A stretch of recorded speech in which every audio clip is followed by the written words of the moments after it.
A decade ago, my life was rooted in a small, quiet town.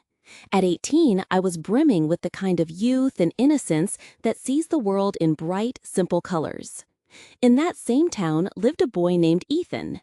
He was handsome, with a charm that seemed to capture the attention of every girl we knew. I, of course, was one of them. Ethan was 23, 5 years my senior, but the age gap felt insignificant to my infatuated heart. To me, he was kind and wonderful. However, the town's whispers told a different story.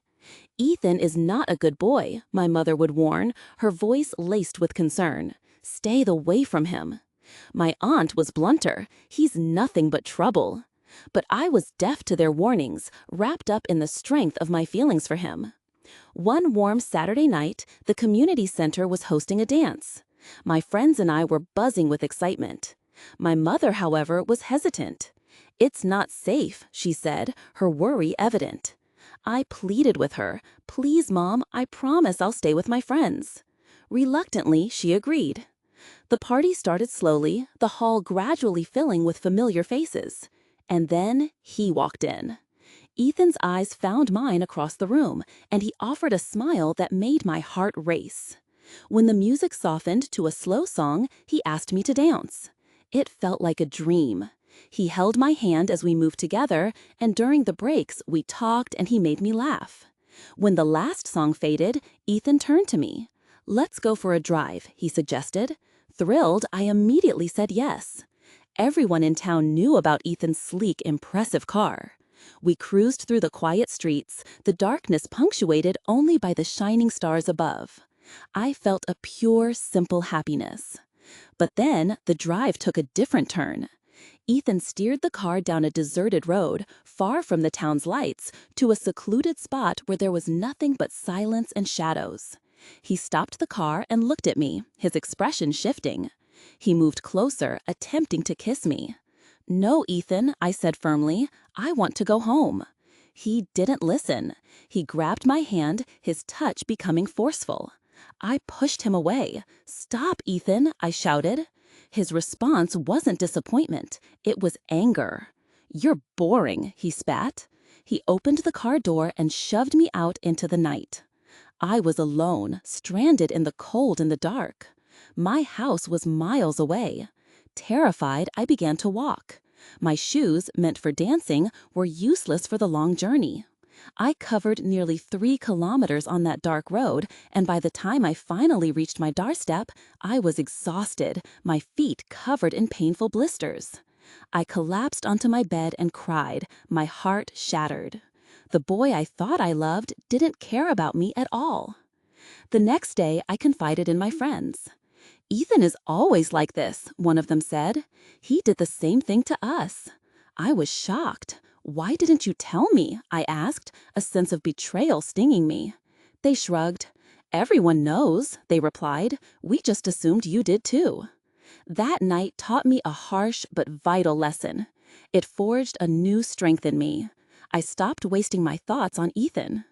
2 years later, I packed my bags and moved to the city to build a new life for myself. I worked hard, and slowly I created a life I was proud of. Now, at 28, I am happily married and expecting my first child. My life is full and good.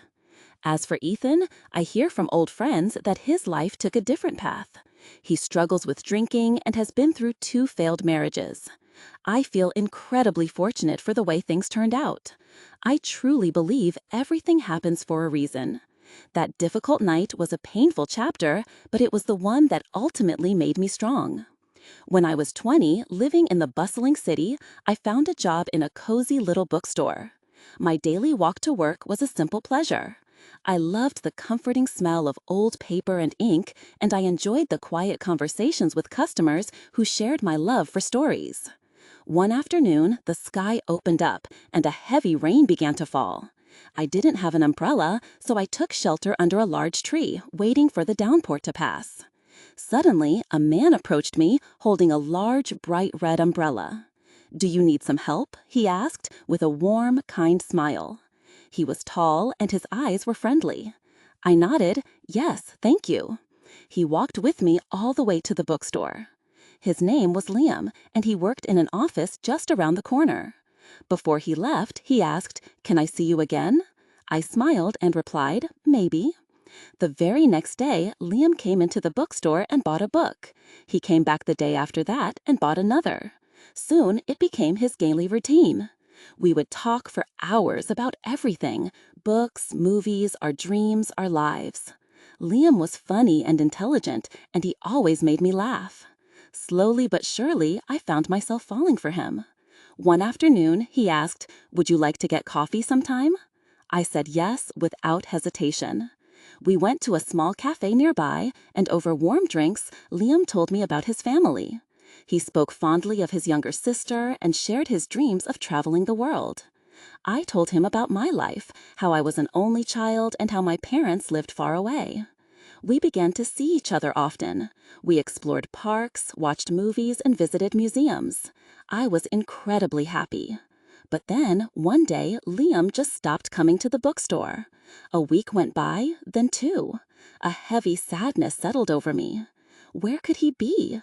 I wanted to call him, but I realized I didn't even have his number. One evening, as I was walking home in another downpour, feeling utterly lonely, I saw a familiar flash of color. A red umbrella. It was Liam waiting for me outside my apartment building. My heart leaped with joy.